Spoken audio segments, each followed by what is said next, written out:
Defense at one particular time, but I'm happy to be here, man. Well, welcome. Thank you for getting up so early. City 105, the best station in the nation. Absolutely. I always say Floyd Mayweather is the greatest defensive fighter of all time, and you can't beat what you can't touch.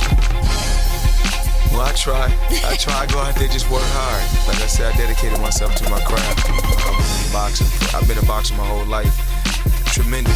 My tremendous team, though. They took care of business outside the ring, and I went inside the square circle and done what I had to do. Now, you've done a great service to Showtime by taking your talents over there.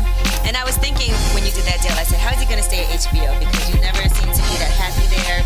I remember you had said that HBO was racist and you had some issues with them. Well, I was young.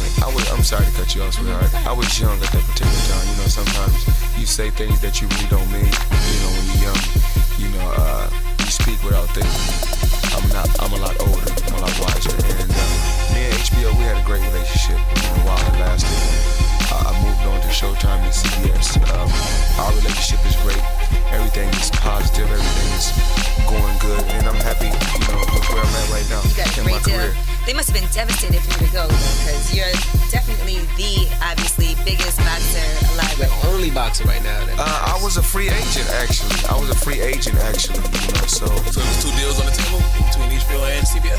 No, it's like a joint. It's like a joint venture together. CBS and Showtime, and they gave me a long-term, basically a lifetime deal that I couldn't refuse. And I sat back. I had to think about my family, my children, their education, and I had to put myself in the best position possible, and that was the best thing for Floyd Mayweather. When it comes to you, they can't wait to say something negative. So Dan Raphael tweeted on Tuesday that the pay-per-view numbers were less than 1 million. He said that was a bad sign for Showtime. It's way too early for them to tell. Everybody's entitled to their own opinion. My thing is to me, myself. I'm facing a guy who no one never knew, but he did make noise in the boxing world, Robert Guerrero, but he's never, like I said before, he's not a household name, so basically, I'm carrying pay-per-view by myself. So, that's kind of tough, but like I said before, I'm not perfect, but I've done a lot of record-breaking things. Did you break your hand in that fight? No, actually, I didn't go to a specialist.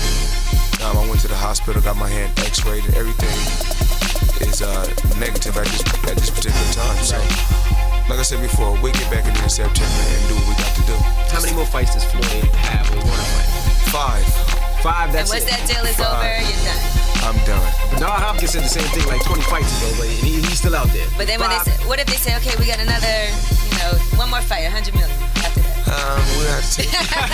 We'll have to take it. It's still money, Mayweather. Who else is out there for you to fight, though? It's really I'm just testing my skills right now against the top competitors that they got out there. They still got some top competition. It's just that they're not household names like myself. You're doing charity at this point. At this point, you're like, hey, come get some of this money. Yeah, come get some of this money. It's kind of like charity work. Yeah, but like I said before, the sport of boxing will live on. We got Mayweather Promotions. Leonard Ellaby has done a tremendous job. Al Heyman has done a tremendous job.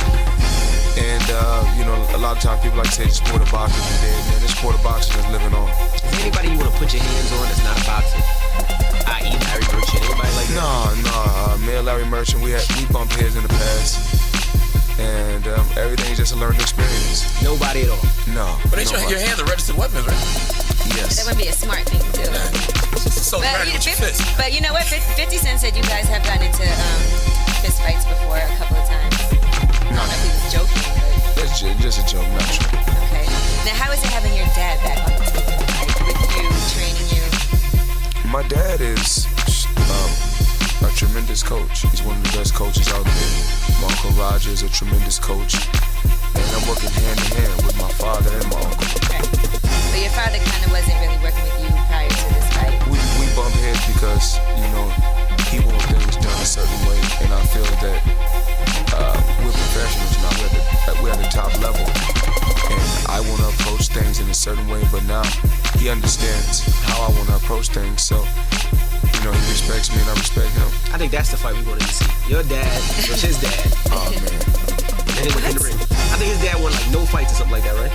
Who, Robert? Yeah. His father? Yeah. I don't know what, well, from what I hear, What you hear? his father was 0-7, and he been knocked out 6 times. Damn, that's not a good thing. That's not a good thing. And so he was going crazy at the press conference, but it's part of the sport.